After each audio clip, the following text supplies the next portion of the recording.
बेटा जी स्टूडेंट, अभी आप लोगों को 9th क्लास में MCQs आना है, पहला पोर्शन, और वो 5 मार्क्स का होगा। अगर आप ये बताए हुए रूल्स को फॉलो कर लेंगे तो 5/5 नंबर आपके इजीली आ जाने हैं। अब इन रूल में जो पहला रूल है, अगर जुमले में हैज़, हैव या हैड इस्तेमाल हो रहा है तो थर्ड फॉर्म ऑफ वर्ब आप लोगों ने टिक करनी है, उसके अकॉर्डिंग बबल फिल करना है ABC।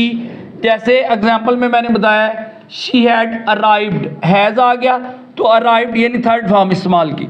उसके बाद जुमले में डू, डज या डिड आ जाए तो आपने फर्स्ट फॉर्म ऑफ वर्ब लगानी है। डज ही नो एग्जांपल के तौर पर एक जुमला लिखा है, और आई डिड आ गया तो स्लीप यानी फर्स्ट फॉर्म लगाई गई है। जुमले में विल, शैल, वुड, शुड आ जाए तो फर्स्ट फॉर्म ऑफ वर्ब लगानी है।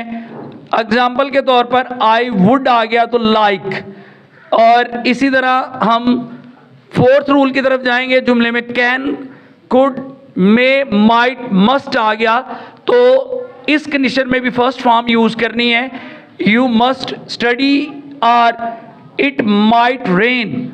उसके बाद जुमले में लास्ट में बाय आ जाए और उसके बाद him, her, you, us, them, me, तो ये पैसे वाइज जुमले होते हैं। और पैसे वाइज जुमले होते हैं, इनमें हमने थर्ड फॉर्म को ही टिक करना है। ये पैसे वाइज जुमले हैं और उसकी मैंने पहचान एक लिख दी कि बाय के बाद him, her, you, us, them, me आएगा।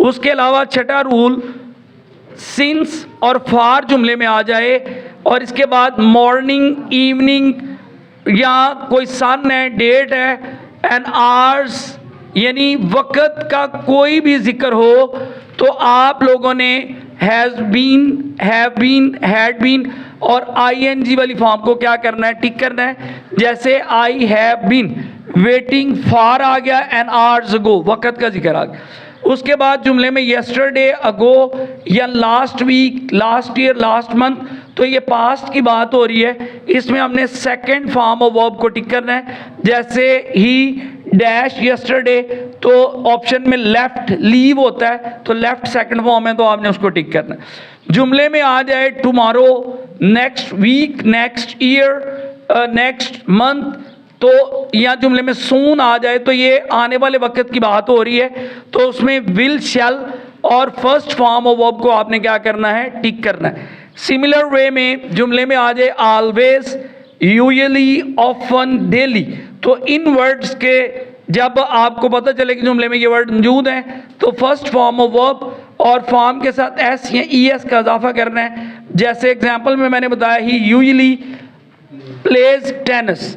अब उसके बाद जुमले में आ जाए जस्ट, ऑलरेडी, येट, सो फार, तो इसमें हम लोगों ने हैव, हैज़ और हैड को भी ऐड कर लें और साथ में थर्ड फॉर्म आपने क्या करनी है, टिक करनी है। जैसे आई हैव ऑलरेडी फिनिश्ड। और जुमले में टू का इस्तेमाल हो, ये रेयर केसेस में है लेकिन मैंने लिख दिया है, टू का इस्तेमाल हो तो फर्स्ट फॉर्म लगानी है। जैसे I dash to swim, I dash to swim है तो ऑप्शन यहाँ पर हमने टिक करनी है तो यहाँ पर first form I like to swim आएगा। तो ये अगर आप चार्ट, मैंने बड़ी एफर्ट के साथ इसको कंपाइल किया है, अगर आप इसको फॉलो करते हैं तो आपके कम अज़ कम जो पहला पोर्शन है 5 मार्क्स का ऑब्जेक्टिव का, वो 5/5 आने के चांसेस हैं। गुड लक स्टूडेंट, और मज़ीद इस तरह के वीडियो देखने के लिए चैनल को सब्सक्राइब करें। नेक्स्ट जो पेपर होंगे उनके बारे में भी आपको गैस और शॉर्ट क्वेश्चन और पेपर से रिलेटेड मटेरियल शेयर किया जाएगा। Good luck.